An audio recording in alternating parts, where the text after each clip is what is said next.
जय हिंद दोस्तों, मैं राजकुमार आप सभी का स्वागत करता हूं ज्ञानपीठ जीके पॉइंट के इस यूट्यूब चैनल पर।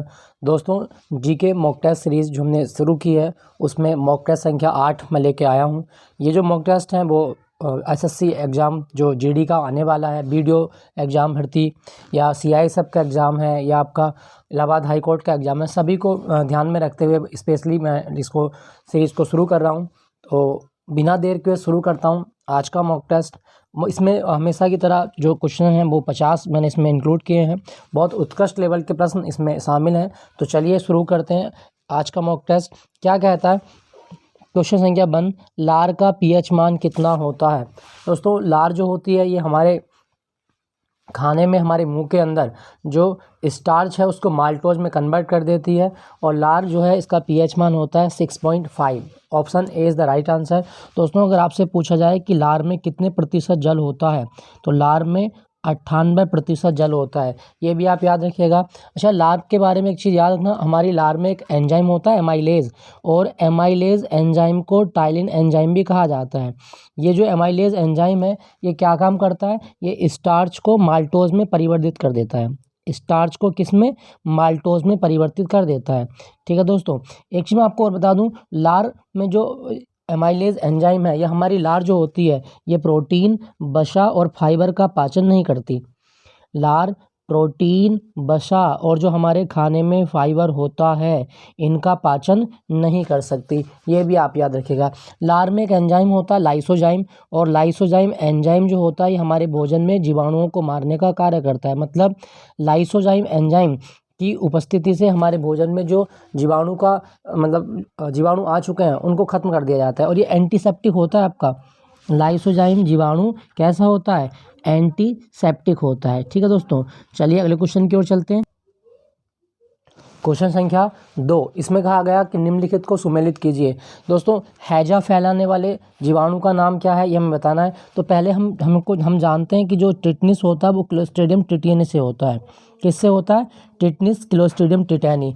तो डी वाला एक से मेल खाता है। ठीक है, उसके बाद देखें हैजा विब्रियो कोलरी जीवाणु से होता है हैजा।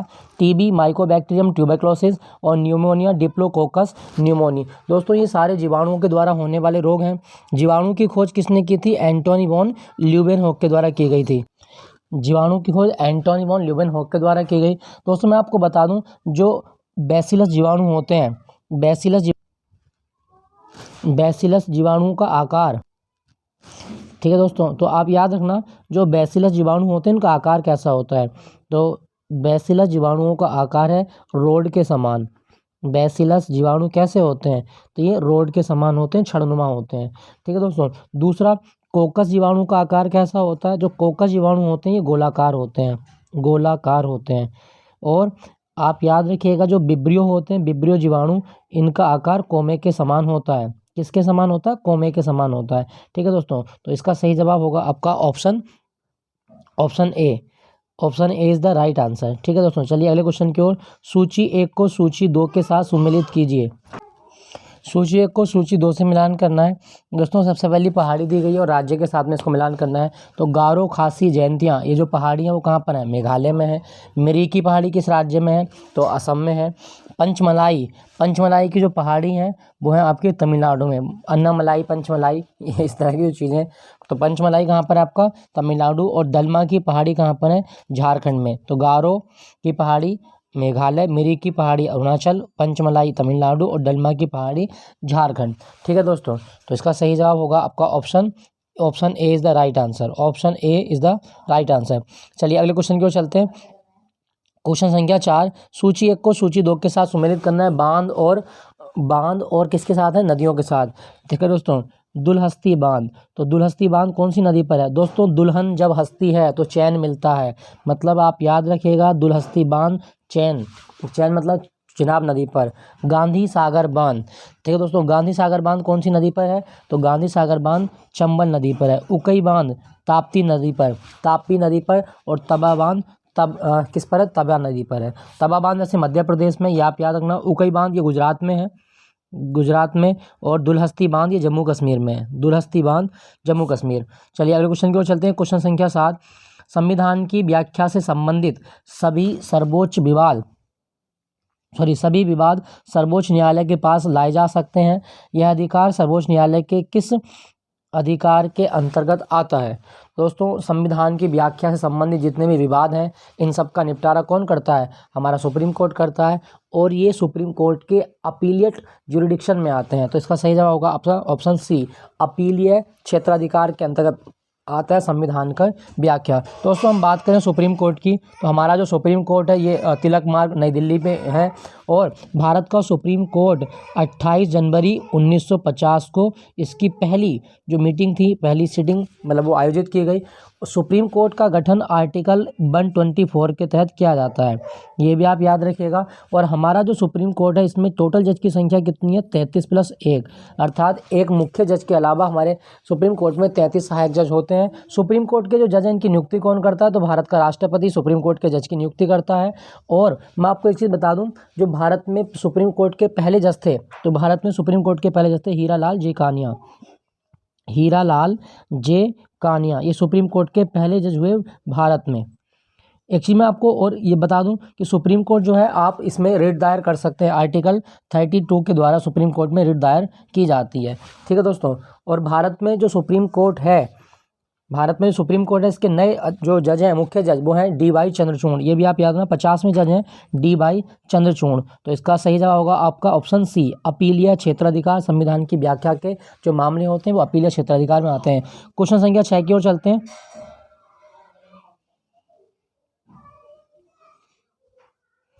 क्वेश्चन संख्या 6 में कहा गया, निम्नलिखित में से कौन सा कथन सही है? हमें सही कथन छांटना है।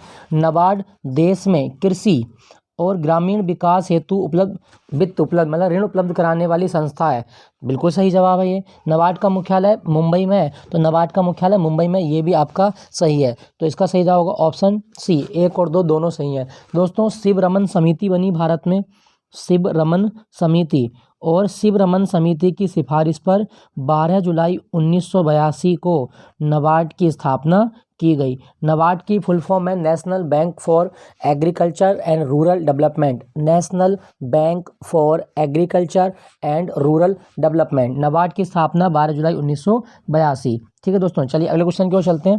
क्वेश्चन संख्या 7, विशेष आर्थिक क्षेत्र अधिनियम अर्थात special economic zone act Bharat में किस वर्ष लागू हुआ था? तो दोस्तों 7 का सही जवाब होगा ऑप्शन डी, 2006 में ये लागू हुआ, लेकिन आया कब था? 2005 में। दोस्तों, विशेष आर्थिक क्षेत्र क्या होते हैं? विशेष आर्थिक क्षेत्र का मतलब है जब सरकार निर्यात को बढ़ावा देने के लिए जो विशेष आर्थिक क्षेत्र बनाती है उन्हें ही क्या कहा जाता है? विशेष आर्थिक क्षेत्र कहा जाता है। तो स्पेशल इकोनॉमिक जोन का जो मुख्य उद्देश्य है वो है निर्यात को बढ़ावा देना, साथ साथ रोजगार के अवसर उपलब्ध कराना, और क्या है कि विदेशी निवेश को आकर्षित करना, ये इसका उद्देश्य होता है। दोस्तों, मैं आपको एक चीज़ और बता दूं, दुनिया का पहला देश जिसने स्पेशल इकोनॉमिक जोन अर्थात विशेष आर्थिक क्षेत्र बनाया वो कौन सा था? वो था आपका चीन। चीन दुनिया का पहला देश था जिसने विशेष आर्थिक क्षेत्र बनाया था अपने यहाँ पर। चीन की राजधानी बीजिंग है और इसकी मुद्रा है रेनमिनबी। क्या है दोस्तों? रेनमिनबी। और युआन भी चलता है चीन में। तकला मकान मरुस्थल चीन में स्थित है, ये भी आप याद रखिएगा। चीन के राष्ट्रपति शी जिनपिंग और उनकी पार्टी का नाम है कम्युनिस्ट पार्टी ऑफ चाइना। चलिए अगले क्वेश्चन की ओर चलते हैं। क्वेश्चन संख्या 8, इसमें कहा गया समान ताप तथा समान दाब पर सभी गैसों के समान आयतन में अणुओं की संख्या समान होती है। यह किसका नियम है? दोस्तों, इसे ही कहा जाता है एवोगैड्रो का नियम। समान ताप और समान दाब पर गैसों के समान आयतन में अणुओं की संख्या समान होगी। किसने बताया था? एवोगैड्रो ने। दोस्तों, क्या आप मुझे एवोगैड्रो संख्या का मान बता सकते हैं? तो 6.023 × 10⁻23 यही है एवोगैड्रो संख्या। यह आप याद रखना, एवोगैड्रो संख्या का मान कितना होता है? 6.023 × 10⁻23 ये होता है आपका एवोगैड्रो संख्या। चलिए अगले क्वेश्चन की ओर चलते हैं। क्वेश्चन संख्या 9, बंगाल विभाजन के दौरान किस तिथि को बंगाल में शोक दिवस मनाया गया था? तो दोस्तों, बंगाल विभाजन के दौरान जो शोक दिवस मनाया गया वो मनाया गया था 16 अगस्त 1905 को। दोस्तों, हम बात करें बंगाल विभाजन की, तो बंगाल विभाजन की घोषणा 19 जुलाई 1905 में की गई। किसके द्वारा की गई थी? लॉर्ड कर्जन के द्वारा ये घोषणा हुई। लेकिन बंगाल विभाजन कब लागू हो गया? तो 16 अक्टूबर 1905 को बंगाल विभाजन पूरी तरह से लागू हो गया। मतलब ये इस तरह समझिए, ये पूरा बंगाल क्षेत्र है आपका, और बंगाल के दो भाग कर दिए। पश्चिमी भाग जो आपका हिंदू थे इनके लिए बना दिया गया, और जो पूर्वी भाग था इसमें बसा दिए हमारे मुस्लिम। इस बेस पर हिंदू और मुस्लिम के बीच इन्होंने तकरार पैदा कर दी। और बंगाल विभाजन का सीधा उद्देश्य क्या था कि भारत में हिंदू मुस्लिम की जो एकता है, इससे राष्ट्रवाद की जो भावना जागृत हो रही है उस भावना को ख़त्म करना। तो कभी क्वेश्चन आए कि बंगाल विभाजन का मुख्य उद्देश्य क्या था, राष्ट्रवाद की भावना को कमज़ोर करना, ये आप याद रखिएगा। दोस्तों बंगाल विभाजन रद्द कब हुआ फिर? दोस्तों जब बंगाल विभाजन रद्द हुआ था वो सन थी आपकी 1911। 1911 में लॉर्ड हार्डिंग के द्वारा ये घोषणा की गई। लॉर्ड हार्डिंग सेकंड, ये भी आप याद रखना, लॉर्ड हार्डिंग सेकंड के द्वारा ये घोषणा की गई कि बंगाल विभाजन रद्द किया जाता है और भारत में जो राजधानी है वो कलकत्ता से अब दिल्ली बना दी जाएगी। तो दिल्ली भारत की राजधानी बनेगी, इसकी घोषणा कब हुई? 1911 में। और दिल्ली राजधानी कब बनी थी? 1912 में। तो इसका सही जवाब होगा आपका ऑप्शन सी। 16 अगस्त 1905 को शोक दिवस मनाया गया था बंगाल विभाजन के विरोध में। बंगाल विभाजन का उद्देश्य क्या है? तो बंगाल विभाजन का उद्देश्य है राष्ट्रवाद की भावना को कमज़ोर करना। किसने किया था बंगाल विभाजन? लॉर्ड कर्जन के द्वारा किया गया था। चलिए अगले क्वेश्चन की ओर चलते हैं। राष्ट्रीय हरित प्राधिकरण यानी कि नेशनल ग्रीन ट्रिब्यूनल की स्थापना भारत सरकार द्वारा किस वर्ष की गई? दोस्तों राष्ट्रीय हरित प्राधिकरण जो बना भारत में, ये कब बना था? तो ये बना था 18 अक्टूबर सन 2010 को। 18 अक्टूबर 2010। तो इसका सही जवाब होगा ऑप्शन डी। दोस्तों अब आपसे पूछे कि जो एनजीटी है इसका मुख्य काम क्या है? तो एनजीटी का मुख्य काम है भारत में पर्यावरण से संबंधित मुद्दों की सुनवाई करना, अर्थात पर्यावरणीय न्याय प्रदान करना। ये किसका काम है? एनजीटी का काम है, पर्यावरणीय न्याय प्रदान करना। और मैं आपको एक चीज़ और बता दूं, जो हमारा एनजीटी है ये एक प्रकार का फास्ट ट्रैक कोर्ट है। कैसा कोर्ट है आपका? फास्ट ट्रैक कोर्ट है, ठीक है दोस्तों। और इसकी स्थापना जो हुई वो 2010 में हुई। अच्छा, एनजीटी के पहले अध्यक्ष कौन थे? तो दोस्तों एनजीटी के पहले अध्यक्ष थे जस्टिस लोकेश्वर सिंह पंता। कौन थे? लोकेश्वर सिंह पंता। लोकेश्वर सिंह पंता ये एनजीटी के पहले जज बने थे। दोस्तों एनजीटी के निर्णय के खिलाफ कितने दिन में अपील दायर की जा सकती है? तो एनजीटी के निर्णय को 90 दिन के भीतर आप चुनौती दे सकते हैं। कितने दिन के भीतर? 90 दिन के भीतर। अगर 90 दिन से ज़्यादा हो गए तो एनजीटी के निर्णय के खिलाफ सुप्रीम कोर्ट में या हाई कोर्ट में चुनौती नहीं दी जा सकती। ये भी आप याद रखना, ठीक है दोस्तों। एक चीज़ मैं आपको और बता दूं, जो हमारा एनजीटी है इसका जो अध्यक्ष होता है वो भारत सरकार के द्वारा नियुक्त किया जाता है, और इसकी जो कार्य सीमा है वो है आपकी 3 साल या 65 वर्ष की अवधि, इनमें से जो भी पहले हो। 3 वर्ष के लिए या 65 वर्ष के आयु के लिए चुना जाता है एनजीटी। एनजीटी का मुख्यालय कहाँ पर है? तो जवाब होगा नई दिल्ली में, नई दिल्ली, ठीक है दोस्तों। चलिए आप बताइए कमेंट में कि पर्यावरण पर जो पहला सम्मेलन हुआ दुनिया में, विश्व पर्यावरण सम्मेलन पहली बार कहाँ पर हुआ था? ये आपके लिए क्वेश्चन है। चलिए अगले क्वेश्चन की चलते हैं। क्वेश्चन संख्या 11, इसमें कहा गया है निम्नलिखित में से क्रिप्स मिशन के साथ कांग्रेस के आधिकारिक वार्ताकार कौन थे? तो दोस्तों क्रिप्स मिशन जो आया भारत में, ये कब आया था? ये आया था 22 मार्च 1942 को। 22 मार्च 1942 को क्रिप्स मिशन आया। इसमें 3 सदस्य थे, जैसे स्टेफोर्ड क्रिप्स थे, एबी अलेक्जेंडर थे, और एक थे आपके स्टेफोर्ड क्रिप्स, एबी अलेक्जेंडर और पैंथिक लॉरेंस। ये 3 व्यक्ति क्रिप्स मिशन में आए थे। और क्रिप्स मिशन किसने भेजा था? इंग्लैंड के प्रधानमंत्री विंस्टन चर्चिल के द्वारा ये भेजा गया था। चर्चिल उस टाइम का पीएम था। अच्छा, इसका मतलब क्या था क्रिप्स मिशन का? क्रिप्स मिशन का सीधा मतलब था कि द्वितीय विश्व युद्ध में भारत का सहयोग प्राप्त करना। जिस तरह से जापान की सेना अंग्रेजी सेना पे हावी थी, तो जापान की सेना को रोकने के लिए भारत के सैनिकों की भर्ती करे इंग्लैंड, ताकि जापान की सेना को हम द्वितीय विश्व में टक्कर दे सकें। तो भारतीयों का सहयोग चाहता था ब्रिटेन, लेकिन और दूसरी बात, भारतीयों को डोमिनियन स्टेटस की बात की गई थी कि भारतीयों को डोमिनियन स्टेटस दिया जाएगा द्वितीय विश्व युद्ध खत्म होने के बाद में। अब इस परिस्थितियों में इस क्रिप्स प्रस्ताव को गांधी जी ने क्या कहा? तो महात्मा गांधी ने इसको कहा post dated cheque. Post dated cheque इसको कहा था। और इसके बारे में कहा जाता है कि क्रिप्स मिशन जो था इसकी सारी शर्तें हमने अस्वीकार कर दी, हमने मानने से इनकार कर दिया था। तो कभी क्वेश्चन आए कि गांधी जी ने एक दिवालिया बैंक का पोस्ट डेटेड चेक किसे कहा था, क्रिप्स प्रस्ताव को कहा था। तो अब क्वेश्चन है कि क्रिप्स मिशन जो भारत में आया था कांग्रेस की ओर से कौन वार्ताकार थे, तो 11 का सही जवाब होगा ऑप्शन सी, पंडित नेहरू और मौलाना अबुल कलाम आज़ाद। Cripps mission 1942। ठीक है दोस्तों, चलिए अगले क्वेश्चन की ओर चलते हैं। क्वेश्चन संख्या 12, किसी वस्तु का द्रव्यमान मतलब m द्रव्यमान क्या होता है, तो 12 का सही जवाब होगा उस किसी वस्तु का द्रव्यमान उसकी जड़त्व का माप होता है। ठीक है दोस्तों, जड़त्व का माप होता है। जड़त्व के बारे में आप याद रखिएगा, जड़त्व क्या होता है, बाह्य बल के अभाव में किसी वस्तु की प्रारंभिक अवस्था या गति की अवस्था बनाए रखने की प्रवृत्ति क्या है, जड़त्व होती है। मान लें वस्तु गति करे तो गति करती रहेगी और मतलब विरामावस्था में तो विरामावस्था में रहेगी, यही गुण क्या है उसका, जड़त्व होता है। तो वस्तु का द्रव्यमान उसके जड़त्व की माप होता है। चलिए क्वेश्चन संख्या 13 की ओर चलते हैं। इसमें क्या कहा गया, ध्वनि का एक महत्वपूर्ण अभिलक्षण तारतम्य मतलब पिच है। पिच किस पर निर्भर करता है, तो ध्वनि का तारतम्य आवृत्ति पर निर्भर करता है। मतलब आवृत्ति बढ़ेगी तो तारतम्य भी बढ़ जाएगा। दोस्तों तारतम्य ही वह गुण है जिसके आधार पर आवाज़ मोटी और पतली होती है। ठीक है, कभी क्वेश्चन आए कि आवाज़ मोटी या पतली किसके कारण होती है, तारतम्य। लड़कियों की जो आवाज़ है उसका तारतम्य बहुत उच्च होता है जिसके कारण उनकी आवाज़ पतली होती है, और पुरुषों का जो तारतम्य है वो लो होता है, लो तारतम्य ये मोटी आवाज़ के लिए होता है। ठीक है दोस्तों यहाँ पे ध्वनि की बात हो रही है तो आप याद रखना मानव के मस्तिष्क पर ध्वनि का प्रभाव कितने समय तक रहता है। मानव के कान पर ध्वनि का प्रभाव 1/10 सेकंड तक रहता है। ध्वनि जो है ये अनुदैर्घ्य तरंग है, ये भी आप याद रखिएगा। कैसी तरंग है आपकी ध्वनि, अनुदैर्घ्य तरंग है, और ध्वनि निर्वात में नहीं चल सकती, ये भी आप याद रखिएगा। ध्वनि निर्वात में नहीं चल सकती, निर्वात में प्रकाश चल सकता है, ये आप याद रखेंगे। ठीक है दोस्तों, एक चीज़ मैं आपको और बता दूं, ध्वनि की तीव्रता का मात्रक क्या होता है, डेसिबल होता है। क्या होता है, डेसिबल। ध्वनि की तीव्रता का मात्रक डेसिबल होता है, डेसिबल। चलिए क्वेश्चन संख्या 14 की ओर चलते हैं।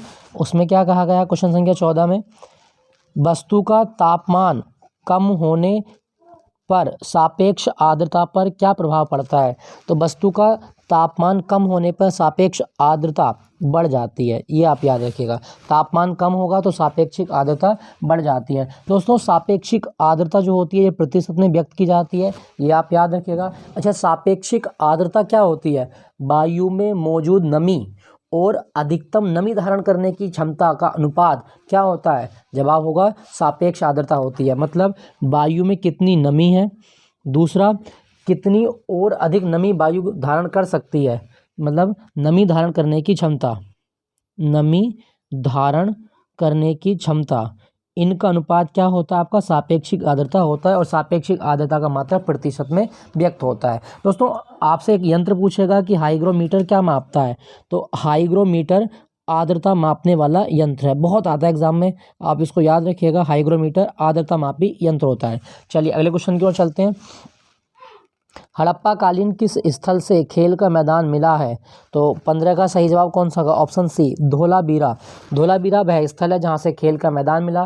दोस्तों धोलावीरा जो है ये गुजरात में जगह है और इसे यूनेस्को की 40वीं विश्व धरोहर बनाया गया भारत के अंदर। हम बात करें हड़प्पा कालीन, तो हड़प्पा जो सभ्यता थी, इंडस वैली सिविलाइजेशन, ये कांस्य युगीन सभ्यता है, ये भी आप याद रखिएगा। और हड़प्पा सभ्यता का जो एकमात्र बंदरगाह भारत में खोजा गया वो था आपका लोथल। लोथल जो कि गुजरात में है और यहीं पे बना है भारत का पहला समुद्री संग्रहालय, लोथल में बना है। ठीक है दोस्तों, और एक चीज़ याद रखना, जो धोलावीरा है ये सिंधु सभ्यता का एकमात्र नगर है जो 3 भागों में विभक्त था। 3 भागों में विभक्त होने वाला एकमात्र नगर था धोलावीरा। चलिए अगले क्वेश्चन की ओर चलते हैं। क्वेश्चन संख्या, इसमें कहा गया चिपको आंदोलन के जन्मदाता के रूप में किसे जाना जाता है। दोस्तों चिपको आंदोलन ये वनों की कटाई को रोकने का एक आंदोलन था और ये 1973 में शुरू किया गया चिपको आंदोलन। और चिपको आंदोलन का नाम चिपको क्यों पड़ा, क्योंकि लोग पेड़ों को काटने से रोकने के लिए उनसे चिपक जाते थे, इसलिए पड़ा। तो चिपको आंदोलन की शुरुआत ये वर्तमान में तो उत्तराखंड, लेकिन उस टाइम पे यूपी था, उत्तराखंड के चमोली से 1973 में हुई। इसमें सबसे प्रमुख नेता हैं आपके सुंदरलाल बहुगुणा, और सुंदरलाल बहुगुणा के अलावा गोरा देवी, चंडी प्रसाद भट्ट इसके सदस्य थे। और चिपको आंदोलन के बारे में एक चीज़ मैं आपको और बता दूँ, ये एक प्रकार का फेमनाइन मूवमेंट था। फेमिनिस्ट मूवमेंट था, मतलब नारीवादी आंदोलन था ये। चिपको आंदोलन, इसमें बड़ी संख्या में जो इस महिलाएं थी उन्होंने भाग लिया, इसलिए इसे नारीवादी आंदोलन की संज्ञा दी गई है। तो आप याद रखना चिपको आंदोलन कैसा था, एक फेमिनिस्ट मूवमेंट था। चिपको आंदोलन का जो मतलब नारा था ये क्या था, चिपको आंदोलन का नारा क्या था, तो आप याद रखना चिपको आंदोलन का नारा था ecology is permanent, ecology is permanent economy, ecology is permanent economy, ये इसका नारा था, अर्थात पारिस्थितिकी स्थायी मितव्ययता, ये इसका नारा था। किसने दिया था ये नारा, सुंदरलाल बहुगुणा। चिपको आंदोलन 1973 उत्तराखंड। अगला क्वेश्चन है, मानव का हृदय कितने भागों में विभाजित होता है, तो 17 का सही जवाब होगा आपका ऑप्शन 4। मानव का जो हृदय है ये 4 भागों में विभाजित होता है, अर्थात इसके 4 चैम्बर होते हैं। ऊपरी भाग इनको आप आलिंद बोलेंगे और नीचे वाले भाग को निलय बोला जाता है। ठीक है दोस्तों ये वाला जो भाग है मतलब बायां निलय, ये हमारे हृदय का सबसे मजबूत भाग होता है, ये भी आप याद रखिएगा। दोस्तों हमारा हृदय 1 मिनट में कितनी बार धड़कता है, 72 बार। और हृदय की एक धड़कन बनने में कितना समय लगता है, 0.8 सेकंड का समय लगता है हृदय की एक धड़कन बनने में। दोस्तों हम बात करें हृदय की, तो हृदय का अध्ययन क्या कहलाता है, कार्डियोलॉजी, ये भी आप याद रखना। कार्डियोलॉजी क्या है, हृदय का अध्ययन कार्डियोलॉजी कहलाता है। और मानव का जो हृदय है इसका रक्तदाब कितना होता है, तो जवाब होगा 120 बटे 80 होता है, ये भी आप याद रखिएगा। दोस्तों हम हृदय के बारे में बात कर रहे हैं तो 2-3 बिंदु आप और याद रखना। जैसे आपसे पूछा जाए कि मानव का जो हृदय है ये कौन सी झिल्ली के अंदर बंद होता है, तो मानव का हृदय एक झिल्ली होती है पेरिकार्डियम नामक झिल्ली के अंदर मानव का हृदय बंद होता है। और एक चीज़ आप याद रखें, हृदय की जो धड़कन है इसकी जांच के लिए ईसीजी का प्रयोग किया जाता है, इलेक्ट्रोकार्डियोग्राफ का प्रयोग किया जाता है। दोस्तों क्या आपको पता है कि दुनिया का सबसे पहला जो हृदय ट्रांसप्लांट हुआ वो किसने किया था, तो वर्ष 1967 में दक्षिण अफ्रीका के अंदर एक डॉक्टर थे, डॉक्टर क्रिश्चियन बर्नार्ड के द्वारा दुनिया का पहला हृदय ट्रांसप्लांट किया गया था दक्षिण अफ्रीका में, ये भी आप याद रखिएगा, डॉक्टर क्रिश्चियन बर्नार्ड। और ये जो हृदय था वो किसको लगाया गया, एक महिला थी जिसका नाम था डेनिस डेरवाल, इस महिला को पहली बार एक हृदय का ट्रांसप्लांट किया गया था, ये आप याद रखिएगा। हमारा हृदय कौन सी पेशी का बना होता है, तो जवाब होगा ये कार्डियक पेशी का बना होता है। ठीक है दोस्तों, चलिए अगले क्वेश्चन की ओर चलते हैं। क्वेश्चन संख्या 18 क्या कहती है, क्वेश्चन संख्या 18 इसमें कहा गया 1927 की बटलर कमेटी का उद्देश्य क्या था, तो दोस्तों 1927 में जो बटलर कमेटी बनी इसका उद्देश्य था अंग्रेजी सरकार एवं देसी राज्यों के बीच संबंधों को सुधार करना। सही जवाब होगा ऑप्शन डी। जैसे भारत ने केंद्र और राज्यों के संबंध सुधारने के लिए सरकारी आयोग बना, सेम वैसी कमेटी थी बटलर कमेटी, जिसका मतलब था अंग्रेजी सरकार और देसी राज्यों के बीच एक समन्वय स्थापित करना, उनके रिश्तों को सुधारना। सही जवाब होगा option D is the right answer. चलिए दोस्तों अगले क्वेश्चन की ओर चलते हैं। क्वेश्चन संख्या 19 बौद्ध धर्म एवं जैन धर्म में किस विषय पर अंतर है, तो 19 का सही जवाब होगा आपका ऑप्शन ए। बौद्ध धर्म और जैन धर्म में जो अंतर है वो आत्मा पे अंतर है, ये भी आप याद रखिएगा। ठीक है दोस्तों, बौद्ध धर्म के संस्थापक कौन है, गौतम बुद्ध, और जैन धर्म के संस्थापक कौन थे, ऋषभदेव। लेकिन भगवान महावीर को जैन धर्म का वास्तविक संस्थापक माना जाता है, ये भी आप याद रखना। चलिए अच्छा आपके लिए क्वेश्चन है कि बुद्ध के पूर्व जन्मों की कहानी कौन से ग्रंथ में लिखी गई है, आपको बताना है। और भविष्य में जब गौतम बुद्ध अवतार लेंगे उनका अवतार क्या कहलाएगा, मैत्रेय कहलाएगा। ठीक है दोस्तों, बुद्ध को ज्ञान की प्राप्ति हुई थी सारनाथ में, जिसे ज्ञान की प्राप्ति सारनाथ ने पहला उपदेश दिया था। बुद्ध को ज्ञान की प्राप्ति हुई बोध गया में, और बुद्ध ने पहला उपदेश दिया था सारनाथ यानी कि जो वाराणसी में है। चलिए अगले क्वेश्चन की ओर चलते हैं। क्वेश्चन संख्या 20 किस सिख गुरुओं की हत्या मुगलों द्वारा की गई, दोस्तों मुगलों द्वारा गुरु तेग बहादुर जो कि औरंगजेब ने जिनका शीश काटा था, औरंगजेब और गुरु अर्जुन देव की हत्या की थी जहांगीर ने। दोनों आप याद रखें, अर्जुन देव और गुरु तेग बहादुर की हत्या की थी मुगलों के द्वारा। गुरु अर्जुन देव जो थे ये सिखों के 5वें गुरु थे, ये भी आप याद रखना। गुरु तेग बहादुर, इन्हें हिंदी की चादर कहा जाता है। इन दोनों की मृत्यु हुई। आपके ऑप्शन में सही जवाब होगा ऑप्शन डी, ए और बी दोनों सही हैं। तेग बहादुर और गुरु अर्जुन देव। अच्छा, आपको कमेंट में बताना है कि गुरु तेग बहादुर की जो गर्दन काटी गई थी वो कहाँ पर काटी गई थी। वहाँ पर एक शीश महल गुरुद्वारा है, शीश महल नाम का चौराहा है, वो शहर बताना है कि जहाँ पर इनकी गर्दन काटी गई थी। शीश महल चौराहा कहाँ पर है भारत में। चलिए अगले क्वेश्चन की ओर चलते हैं। भगवान महावीर स्वामी ने अपना पहला उपदेश कहाँ पर दिया था। भगवान महावीर स्वामी जो कि जैन धर्म के वास्तविक संस्थापक माने जाते हैं और इन्होंने अपना पहला उपदेश दिया था राजगृह। राजगृह जो कि वर्तमान में किस राज्य में है, बिहार में है। भगवान महावीर ने अपना पहला उपदेश दिया था राजगृह में। ठीक है दोस्तों, मैं आपको एक चीज़ बता दूं, भगवान महावीर स्वामी ने जिन्न की उपाधि भी धारण की है। इन्हें जिन्न कहा जाता है। जिन्न का मतलब है जिसने अपनी इंद्रियों पर विजय प्राप्त कर लिया, इंद्रियों को जीत लिया है। और भगवान महावीर स्वामी निग्रंथ कहलाते हैं। क्या कहलाते हैं, निग्रंथ कहलाते हैं। चलिए, और इनका जो मतलब शुभंकर है वो है शेर, ये आप याद रखना, शेर इनका शुभंकर है। अगले क्वेश्चन की ओर चलते हैं। कौन सी यांत्रिक तरंग है, कौन सी तरंगों को चलने के लिए माध्यम की आवश्यकता होगी, इसमें से बताना है आपको। तो सही जवाब होगा ऑप्शन डी, ध्वनि तरंग। ध्वनि तरंग एक यांत्रिक तरंग है, ये अनुदैर्घ्य होती है, मतलब है ध्वनि निर्वात में गमन नहीं कर सकती। तो सही जवाब होगा ऑप्शन डी, ध्वनि तरंगे। ठीक है दोस्तों ध्वनि के बारे में एक चीज़ याद रखना, प्रतिध्वनि सुनने के लिए न्यूनतम दूरी कितनी होनी चाहिए। तो आपका जवाब होगा 16.6 मीटर। इको जो बनता है वो कितनी दूरी होनी चाहिए कम से कम प्रतिध्वनि के लिए, 16.6 मीटर होती है। चलिए अगले क्वेश्चन की ओर चलते हैं। अगला क्वेश्चन क्या कहता है, भोपाल गैस त्रासदी में कौन सी गैस का रिसाव हुआ था। दोस्तों भोपाल गैस त्रासदी ये 3 दिसंबर 1984 को हुई, 3 दिसंबर 1984। और यूनियन कार्बाइड नाम का एक फैक्ट्री थी जिससे एक बड़ी जहरीली गैस निकली, वो थी आपकी मिथाइल आइसोसाइनेट। कौन सी, मिथाइल आइसोसाइनेट। सही जवाब होगा option A, MIC, methyl isocyanate, Bhopal gas त्रासदी। ठीक है दोस्तों, 1984 में हुई थी, ये भी आप याद रखिएगा। चलिए अगले क्वेश्चन की ओर चलते हैं। राष्ट्रपति पर महाभियोग के संदर्भ में निम्नलिखित में से कौन सा कथन सही है, ये देखते हैं। राष्ट्रपति पर महाभियोग की प्रक्रिया अनुच्छेद 61 में दी गई है, बिल्कुल सही है। उसके बाद में आपका लिखा गया राष्ट्रपति द्वारा संविधान का अतिक्रमण, बिल्कुल ये शब्दावली लिखी गई है, तो अतिक्रमण के विरुद्ध महाभियोग लाया जाएगा। महाभियोग संसद द्वारा चलाई गई एक अर्ध न्यायिक प्रक्रिया, ये बड़ा इंपॉर्टेंट है, ये सेमी जुडिशियल होती है, बिल्कुल सही है।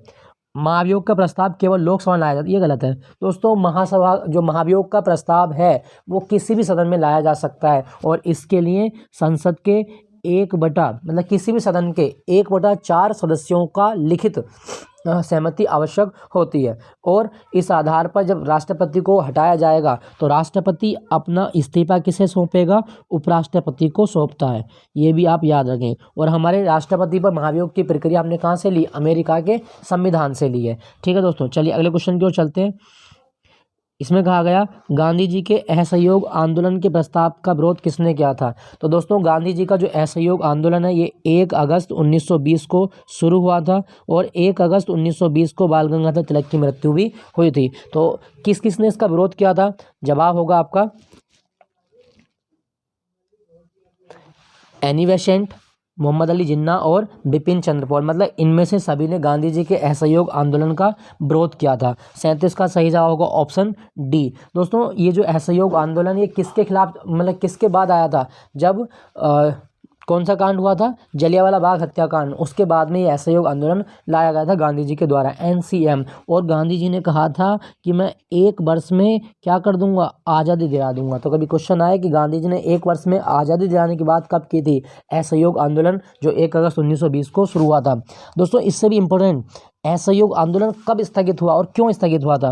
दोस्तों असहयोग आंदोलन 12 फरवरी 1922 को चोरी चौरा कांड के बाद गांधी जी ने स्थगित कर दिया। अच्छा क्यों कर दिया, क्योंकि चोरी चौरा कांड के बाद जो असहयोग आंदोलन था ये हिंसक हो चुका था और गांधी जी अहिंसा के पुजारी थे। उन्होंने कह दिया कि मैं ऐसे आंदोलन का समर्थन नहीं करता जिससे अशांति फैले और हिंसा फैले, लोग एक दूसरे को मारें या मतलब पूरी तरह से शांति भंग हो जाए। तो चोरी चौरा कांड के बाद 12 फरवरी 1922 को असहयोग आंदोलन गांधी जी ने स्थगित कर दिया था। चलिए अगले क्वेश्चन की ओर चलते हैं। क्वेश्चन संख्या 38, किस विटामिन को हार्मोन माना जाता है। तो हार्मोन के रूप में काम करने वाला विटामिन कौन सा है, सही जवाब होगा option D, vitamin D hormone के रूप में कार्य करता है। दोस्तों विटामिन डी का रासायनिक नाम है कैल्सीफेरोल और इसे सनशाइन विटामिन भी कहा जाता है। सनशाइन विटामिन अर्थात सूरज की रोशनी, सूरज की रोशनी से कौन सा विटामिन हमारे शरीर में एक्टिव होता है? Vitamin D. विटामिन डी ये एक रोग करता है रिकेट्स और ऑस्टियोमलेशिया। ऑस्टियोमलेशिया ये कौन से विटामिन से होता है? तो ऑस्टियोमलेशिया और रिकेट दोनों विटामिन डी से होते हैं। ठीक है दोस्तों, यहाँ पे लिखा गया है विटामिन ई, इसे सुंदरता का विटामिन कहा जाता है, ये भी याद रखना। बस इसके बारे में इतना जरूर याद रखिएगा, सूरज की रोशनी से कौन सा विटामिन मिलता है? जवाब होगा विटामिन डी। मैं सूरज के साथ रहकर भी नहीं भूला अदब, वो जुगनुओं के साथ रहकर मगरूर हो गए। दूसरा आपका अगला क्वेश्चन संख्या 38, चलिए सॉरी 39 है, इसके देखते हैं क्या कहा गया है इसमें 39 में। कोबाल्ट 60 आमतौर पर विकिरण चिकित्सा में प्रयुक्त होता है, इससे कौन सी तरंगें निकलती हैं? तो कोबाल्ट 60 से कौन सी तरंगें निकलती हैं? गामा किरणें। दोस्तों कोबाल्ट 60 का प्रयोग कैंसर के उपचार में किया जाता है, ये आप याद रखिएगा, कैंसर के उपचार में कोबाल्ट 60 का प्रयोग किया जाता है क्योंकि इससे गामा किरणें निकलती हैं। और मैं आपको बता दूं, ये जो कैंसर है, इस कैंसर दिवस होता है 4 फरवरी को, 4 फरवरी कैंसर दिवस। और कैंसर का अध्ययन क्या है आपका? ऑन्कोलॉजी। ऑन्कोलॉजी। दोस्तों क्या आप बता सकते हैं कि विटामिन बी 12 में कौन सा विटामिन पाया जाता है? विटामिन बी 12 में कौन सा तत्व होता है? तो विटामिन बी 12 में तत्व होता है कोबाल्ट, और विटामिन बी 12 का नाम ही है क्या? साइनोकोबालामिन। ठीक है दोस्तों, सही जवाब होगा ऑप्शन सी, कोबाल्ट 60 गामा किरणें। अगले क्वेश्चन की ओर चलते हैं। क्रोएशिया की राजधानी क्या है? क्रोएशिया जो कि यूरोप का देश है, इसकी राजधानी है ज़ाग्रेब। दोस्तों क्रोएशिया मतलब 20वां कंट्री बना जिसने कौन सी मुद्रा को अपना लिया है? यूरो मुद्रा को अपना लिया है, ये आप याद रखना, यूरो मुद्रा को अपनाने वाला 20वां कंट्री कौन बना? क्रोएशिया बना, इसकी राजधानी है ज़ाग्रेब। चलिए अगले क्वेश्चन की ओर। नीरज चोपड़ा का संबंध किस खेल से है? दोस्तों टोक्यो ओलंपिक में एकमात्र गोल्ड मेडल जीतने वाला खिलाड़ी है नीरज चोपड़ा, और इसका संबंध है भाला फेंक। भाला फेंक। अच्छा नीरज चोपड़ा कहाँ से आते हैं? पानीपत से। कहाँ से आते हैं? पानीपत से आते हैं नीरज चोपड़ा, और इनका खेल आपका जेवलिन थ्रो, भाला फेंक। पानीपत, पानीपत को बुनकरों का शहर भी कहा जाता है, ये भी आप याद रखिएगा। दोस्तों क्या आप बता सकते हैं कि जो भाला फेंक है इसे ओलंपिक में किस वर्ष शामिल किया गया था? तो पुरुषों का जो भाला फेंक होता है वर्ष 1908 के लंदन ओलंपिक में ये शामिल किया गया था। ठीक है दोस्तों, युद्ध कहाँ तक टाला जाए, द्वंद्व कहाँ तक पाला जाए, दूध छीन बच्चों के मुंह से क्यों नागों को पाला जाए, तू भी है वंशज राणा का, फेंक जहाँ तक भाला जाए। तो दोस्तों अगले क्वेश्चन की ओर चलते हैं, क्वेश्चन संख्या 42। क्या कहा गया? जल प्रदूषण एवं नियंत्रण अधिनियम कब पारित किया गया? तो भारत में जल प्रदूषण नियंत्रण अधिनियम जो लाया था, ये कब लाया गया? 1974 में लाया गया था। ठीक है दोस्तों, जल प्रदूषण निवारण अधिनियम। दोस्तों जल के बारे में बात करें तो जल का सूत्र होता है आपका H2O, और इसमें हाइड्रोजन और ऑक्सीजन के अणुओं का अनुपात कितना होता है? 2:1 होता है। ठीक है दोस्तों, जल में कौन सा बंध बनता है? तो जल में बंध बनता है आपका हाइड्रोजन बंध, ये भी आप याद रखना, हाइड्रोजन बंध। अच्छा हम जो जल पीते हैं इससे कितनी एनर्जी मिलती है? तो शून्य एनर्जी। जल पीने से कितनी ऊर्जा मिलती है? 0 कैलोरी ये हमें मिलती है, ये भी आप याद रखेंगे। तो जल प्रदूषण निवारण अधिनियम 1974, सही जवाब होगा ऑप्शन बी। अगले क्वेश्चन की ओर चलते हैं। सुबनसिरी और धनसिरी नदियां किस राज्य में प्रभावित होती हैं? दोस्तों आप चलो अनुमान लगाइए ये किस राज्य में होती हैं। आपको हिंट देता हूँ, इस राज्य में एक सींग वाला गैंडा मिलता है। दूसरा, इस राज्य में बिहू नृत्य होता है। चलो एक और हिंट देता हूँ, इसी राज्य में माजुली द्वीप भी है, माजुली द्वीप भी है इसी राज्य में। कुछ याद आएगा आपका अब तो। अच्छा और एक और बताता हूँ, इस राज्य में अम्बुबाची मेला भी लगता है। तो इसका सही जवाब है ऑप्शन ए, सही जवाब है ऑप्शन ए असम। ठीक है दोस्तों, असम, असम के बारे में याद रखिएगा, भारत में सबसे ज़्यादा चाय का उत्पादन करने वाला राज्य कौन सा है? असम। और असम के कुछ डांस बड़े फेमस हैं जो आपको याद रखने हैं, जैसे बिहू डांस किस राज्य में होता है? असम में। तबल चोंगली कहाँ पर होता है? असम में। बुगुरुम्बा, सतरिया जो शंकरदेव ने स्टार्ट किया था सतरिया डांस, वो असम में ही होता है आपका। कौन सा है? सतरिया। सतरिया डांस ये शंकरदेव ने स्टार्ट किया था, असम में है। और असम में खेल गोपाल, कली गोपाल, राखल लीला, ये सारे डांस असम में होते हैं। एक सींग का गैंडा असम में मिलता है। काजीरंगा नेशनल पार्क असम में है। माजुली द्वीप असम में है। दूसरा मानस नेशनल पार्क असम में है। ओरांग नेशनल पार्क असम में है। Chakrashila wild life sanctuary Assam में आपको मिलेगी। और असम का जो मतलब स्थापना दिवस वो 2 दिसंबर को होता है। दोस्तों असम को कामरूप भी कहा जाता है। जब ये क्वेश्चन आए कि भारत में कामरूप किस राज्य को कहा गया, असम को ही कामरूप कहा जाता है। ठीक है दोस्तों, चलिए अगले क्वेश्चन की ओर चलते हैं। क्वेश्चन संख्या 44 क्या कहा गया? असम कितने राज्यों एवं कितने देशों के साथ सीमा साझा करता है? तो असम की जो मतलब राज्यों के साथ सीमा है वो है 7 राज्य और 2 देश। दोस्तों 2 देश कौन कौन से हैं? एक म्यांमार है जिसकी सीमा असम से लगती है और दूसरा आपका बांग्लादेश। बांग्लादेश जिसे पूर्वी पाकिस्तान भी कहा जाता है, ये आप याद रखिएगा। ठीक है दोस्तों, म्यांमार। अच्छा, म्यांमार का एक ज्वालामुखी याद रखें, पोपा। पोपा ज्वालामुखी, म्यांमार। म्यांमार की राजधानी क्या है? नेपाइडो। क्या राजधानी है? नेपाइडो। नेपाइडो। और इसकी मुद्रा को क्या कहा जाता है? क्यात। म्यांमार का पूरा नाम क्या है? बर्मा। ठीक है दोस्तों, चलिए कमेंट सेक्शन में आप लिख के बताइएगा बांग्लादेश का राष्ट्रीय खेल क्या है, ये आपको बताना है। बांग्लादेश का राष्ट्रीय खेल क्या है और इसकी संसद का नाम क्या है, दोनों बताइएगा। चलिए अगले क्वेश्चन को चलते हैं। क्वेश्चन संख्या 45, इसमें क्या गया? भारत के राज्यों में क्षेत्रफल की दृष्टि से बिहार का क्या स्थान है? दोस्तों भारत में सबसे बड़ा राज्य है क्षेत्रफल में राजस्थान, उसके बाद में मध्य प्रदेश, फिर महाराष्ट्र, फिर उत्तर प्रदेश। तो बिहार का कौन सा स्थान है? बिहार का स्थान है आपका 13वां स्थान है क्षेत्रफल की दृष्टि से। दोस्तों भारत का क्षेत्रफल कितना है? 32,87,263 वर्ग किलोमीटर, राइट। अब ये जो एरिया है 32,87,263 वर्ग किलोमीटर, ये विश्व का कितना प्रतिशत है? तो विश्व का 2.4% जो क्षेत्रफल है वो भारत में आता है। और इतने 2.4% क्षेत्रफल पर कितनी जनसंख्या विश्व की वो भारत में निवास करती है? तो दोस्तों भारत में विश्व की 17.5% जो आबादी है वो निवास करती है, ये भी आप याद रखिएगा। तो इसका सही जवाब है ऑप्शन डी, 13वां। कोपेन के जलवायु वर्गीकरण के अनुसार किस प्रकार कोपेन के जलवायु वर्गीकरण के अनुसार भारत में किस प्रकार की जलवायु है? तो दोस्तों भारत में जो जलवायु है वो है उष्ण मानसूनी जलवायु। तो 46 का सही जवाब होगा ऑप्शन डी। भारत में मानसूनी जलवायु है ग्रीष्म के साथ, मतलब उष्ण मतलब गर्म के साथ। ठीक है दोस्तों, चलिए अगले क्वेश्चन की ओर चलते हैं। 46 का सही जवाब होगा आपका ऑप्शन डी। 47 की ओर चलते हैं। दोस्तों ये क्वेश्चन अभी कुछ रह गए हैं, अभी इनको देखते हैं क्या कहा गया इसमें। इसकी पीडीएफ गलत थोड़ी क्वेश्चन ऊपर नीचे हो गए, उसके लिए सॉरी। किसी राज्य की विधानसभा में अधिक से अधिक कुल कितने सदस्य हो सकते हैं? तो 25 का सही जवाब क्या होगा? दोस्तों किसी राज्य की विधानसभा में जो अधिकतम सदस्य हो सकते हैं वो है 500 और कम से कम कितने हो सकते हैं? 60। कम से कम 60 सदस्य और अधिकतम 500 सदस्य हो सकते हैं। क्वेश्चन संख्या 26, 20 सूत्री कार्यक्रम का प्रारंभ किस वर्ष किया गया? तो 20 सूत्री कार्यक्रम ये इंदिरा गांधी के द्वारा शुरू किया गया था। ये आर्थिक विकास के लिए है और ये 1975 में शुरू हुआ था। 26 का सही जवाब होगा option C. Option C is the right answer. निम्नलिखित में से आपका 27वां क्वेश्चन, निम्नलिखित में से कौन मूल अधिकार भारतीय नागरिकों के साथ साथ विदेशियों को भी प्राप्त है?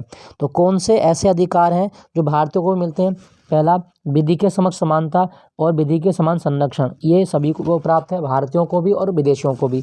अपराधों के लिए दोष सिद्धि के संबंध में संरक्षण, तो ये भी सही है। प्राण एवं दैहिक स्वतंत्रता जो कि आर्टिकल 21 में लिखी गई है, ये भी सही है। इसका सही जवाब होगा ऑप्शन डी। ये सारे अधिकार विदेशी के साथ साथ भारतीय नागरिकों को भी मिले हुए हैं।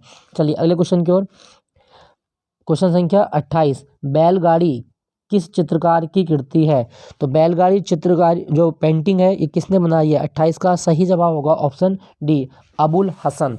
अबुल हसन इनकी कृति है बैलगाड़ी। ठीक है दोस्तों, चलिए अगले क्वेश्चन की ओर चलते हैं। इसमें कहा गया भारतीय अर्थव्यवस्था मिश्रित अर्थव्यवस्था है, इसका मतलब क्या है? मिश्रित अर्थव्यवस्था, मिक्स्ड इकोनॉमी का मतलब क्या है इसके संदर्भ में? तो इसका सही जवाब क्या होगा? दोस्तों मिश्रित अर्थव्यवस्था का मतलब है कि एक ऐसी अर्थव्यवस्था जिसमें सार्वजनिक क्षेत्र के साथ साथ निजी क्षेत्रों को भी उपलब्धता हो। सही जवाब होगा ऑप्शन ए। ऐसी अर्थव्यवस्था जिसमें सार्वजनिक क्षेत्र के साथ निजी क्षेत्र भी शामिल हो उसको बोलेंगे मिश्रित अर्थव्यवस्था। ठीक है दोस्तों, चलिए अगले क्वेश्चन की ओर। क्वेश्चन संख्या 30, शाहजहांनामा के लेखक कौन हैं? कौन व्यक्ति हैं जिन्होंने शाहजहांनामा लिखी है? तो 30 का सही जवाब क्या होगा? ऑप्शन सी, इनायत खान। इनायत खान के द्वारा शाहजहांनामा लिखी गई है। ठीक है दोस्तों, अबुल फजल ने क्या लिखा है ये आप कमेंट में बताइएगा। अबुल फजल ने क्या लिखा है? अच्छा आप बताइए, आईने अकबरी किसने लिखी है? ये किस भाषा में लिखी गई? चलिए अगले क्वेश्चन की ओर चलते हैं। सहायक संधि को स्वीकार करने वाला दूसरा राज्य कौन सा था? तो 31 का सही जवाब होगा आपका ऑप्शन सी, मैसूर। अच्छा, पहला राज्य कौन सा था? वो था हैदराबाद। सहायक संधि सन 1798 ईस्वी में किसने स्टार्ट की थी? बेलेजली ने। और सहायक संधि को सबसे पहले अपनाया था हैदराबाद के निजामों ने, ये आप याद रखिएगा, ठीक है। दूसरा राज्य मैसूर। अच्छा दोस्तों, मैसूर के बारे में बिंदु आप याद रखना, कर्नाटक का शहर है मैसूर। और मैसूर में क्या आपको मिलेगा? भारतीय भाषा अनुसंधान केंद्र। कहाँ पर है? मैसूर में। भारतीय भाषा अनुसंधान केंद्र ये मैसूर में है। और मैं आपको एक चीज़ बता दूं, 2011 की जनगणना के अनुसार भारत में कितनी भाषाएं सूचित की गई? तो भारत में 2011 के अनुसार 121 भाषाएं थीं जिनका उल्लेख है, ठीक है दोस्तों। चलिए अगला क्वेश्चन की ओर। तो इसका सही जवाब होगा बेलेजली की सहायक संधि को अपनाने वाला दूसरा राज्य वो था मैसूर, कर्नाटक में है। चलिए अगले क्वेश्चन की ओर। भारतीय ब्रह्म समाज के संस्थापक कौन थे? दोस्तों, राजा राम मोहन राय की मृत्यु के बाद जो ब्रह्म समाज था ये दो शाखाओं में बट गया, और इसमें से एक थी आपकी भारतीय ब्रह्म समाज। तो भारतीय ब्रह्म समाज की स्थापना केशव चंद्र सेन ने की थी 1865 में। 1865 में केशव चंद्र सेन के द्वारा भारतीय ब्रह्म समाज की स्थापना की गई। अच्छा, सिंपल कहे कि ब्रह्म समाज की स्थापना, तो सिंपली ब्रह्म समाज की स्थापना राजा राम मोहन राय के द्वारा 1828 में की गई। सही जवाब होगा option D is the right answer, Keshav Chandra Sen. चलिए अगले क्वेश्चन की ओर चलते हैं। सर्वेंट्स ऑफ इंडिया सोसाइटी की स्थापना किसने की थी? दोस्तों, सर्वेंट्स ऑफ इंडिया सोसाइटी जो बनी ये 1905 में बनी थी, और पुणे में इसके हेडक्वार्टर था। ये बनाई थी गांधी जी के राजनीतिक गुरु गोपाल कृष्ण गोखले के द्वारा। गोपाल कृष्ण गोखले ने सर्वेंट्स ऑफ इंडिया सोसाइटी की स्थापना की थी। सही जवाब होगा आपका ऑप्शन सी। चलिए अगले क्वेश्चन की ओर चलते हैं। कांग्रेस के किस अधिवेशन में भारत छोड़ो आंदोलन का प्रस्ताव पारित किया गया? दोस्तों, वर्ष 1942 में अखिल भारतीय कांग्रेस समिति का जो बैठक हुई वो हुई थी कहाँ पर? वर्धा में। और वर्धा जो जगह है वो कहाँ पर मिलेगी आपको? बॉम्बे में। और इसी में भारत छोड़ो आंदोलन का प्रस्ताव कांग्रेस ने पारित किया, और भारत छोड़ो आंदोलन 8 अगस्त 1942 को बम्बई के ग्वालियर टैंक से शुरू हो गया।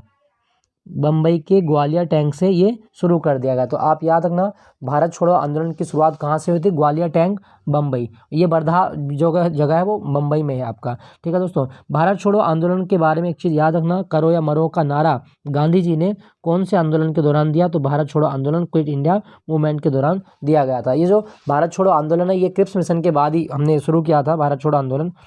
अगला क्वेश्चन है, शुष्क सेल में किसका प्रयोग होता है? दोस्तों, शुष्क सेल में किसका प्रयोग होता है? 35 का सही जवाब होगा ऑप्शन डी, अमोनियम क्लोराइड, अर्थात NH4Cl अमोनियम क्लोराइड होता है, जिसे नौसादर भी कहा जाता है। इसका प्रयोग शुष्क सेल में किया जाता है। दोस्तों, यहाँ पे एक ऑप्शन में लिखा गया है सल्फ्यूरिक अम्ल, इसे किंग ऑफ केमिकल कहा जाता है। किंग ऑफ केमिकल किसे कहा गया है? सल्फ्यूरिक अम्ल, H2SO4। जो एसिड रेन होती है उसमें H2SO4 भी होता है। हाइड्रोक्लोरिक अम्ल जिसे HCl कहा गया, HCl मतलब पाचन में सहायक कौन सा अम्ल करता है? वो है HCl। ये भी आप याद रखिएगा। दोस्तों, क्या आपको पता है एक्वारेजिया क्या होता है? एक्वारेजिया अम्लराज, एक्वेरेजिया है 3HCl प्लस HNO3, इसको कहा जाता है एक्वेरेजिया। ऐसी धातुएं जो मतलब जल में नहीं घुलती, जैसे सोना है, प्लेटिनम है, इनको घोलने के लिए बनाया गया है एक्वेरेजिया, 3HCl प्लस HNO3। अगले क्वेश्चन की ओर। टांका जो है शोल्डर, वो कौन सी मिश्र धातु का मिश्रण है? सही जवाब होगा 36 का ऑप्शन ए, टिन और सीसा का मिश्रण है टांका, टिन और सीसा।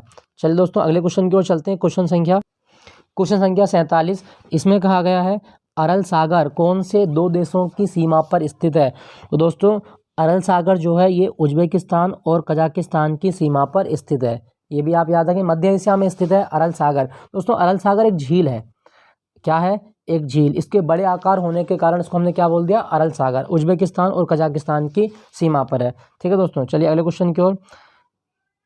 समान न्याय और निःशुल्क विधिक सहायता के लिए संविधान के कौन से अनुच्छेद में उपबंध किया गया है? तो समान न्याय और निःशुल्क विधिक सहायता का उल्लेख जो मिलता है वो है आपका ऑप्शन सी, अनुच्छेद 39 के 39 के में लिखा गया है निःशुल्क विधिक सहायता के बारे में। ये DPSP में आता है, ये आप याद रखना, राज्य नीति के निर्देश सिद्धांतों का भाग है ये। चलिए अगले क्वेश्चन की ओर चलते हैं। क्वेश्चन संख्या 49, अनुच्छेद 21A जो हमारे संविधान में जोड़ा गया, ये कौन सी संविधान संशोधन के तहत जोड़ा गया था? सही जवाब होगा 86वां संविधान संशोधन 2002 के द्वारा संविधान में कौन सा अनुच्छेद जोड़ दिया गया? अनुच्छेद 21 है। और 21A के तहत जो शिक्षा है वो बच्चों का क्या बना दिया गया? एक मौलिक अधिकार बना दिया गया है। शिक्षा मौलिक अधिकार है, ये भी आप याद रखें। तपस मजूमदार समिति बनी थी इसके लिए, तपस मजूमदार समिति बहुत इंपॉर्टेंट है, आप याद रखिएगा। क्वेश्चन संख्या 50 और अंतिम प्रश्न आज के मॉक टेस्ट का, इसमें कहा गया है सूची 1 को सूची 2 से मिलान कीजिएगा। पहला है आपका केंद्रीय अन्वेषण ब्यूरो, मतलब सही आपको बताना सही नहीं है। सतर्कता आयोग, भ्रष्टाचार निवारक कानून और प्रवर्तन निदेशालय। तो हम देखें CBI कब बनी थी? 1963 में, बिल्कुल सही है। केंद्रीय सतर्कता आयोग की नियुक्ति संथानम समिति की सिफारिश पर हुई 1964, ये भी सही है। ED 1956, ये भी सही है। लेकिन भ्रष्टाचार निरोधक कानून ये 1985, ये गलत है। सही जवाब होगा ऑप्शन सी, ये गलत है आपका। चलो आप बताइए भ्रष्टाचार निवारक जो कानून है ये कब आया था? ठीक है दोस्तों तो ये थे आज के टॉप 50 क्वेश्चन। आई होप ये सेशन आपको अच्छा लगा होगा और आशा करता हूँ आप भली भांति इन मॉक टेस्ट का लाभ उठा रहे होंगे। तो आज की क्लास यहीं तक करते हैं। अपना ख्याल रखिएगा, अपनी अच्छे से तैयारी करें और इन्हीं शुभकामनाओं के साथ जय हिंद, टेक केयर, बाय बाय।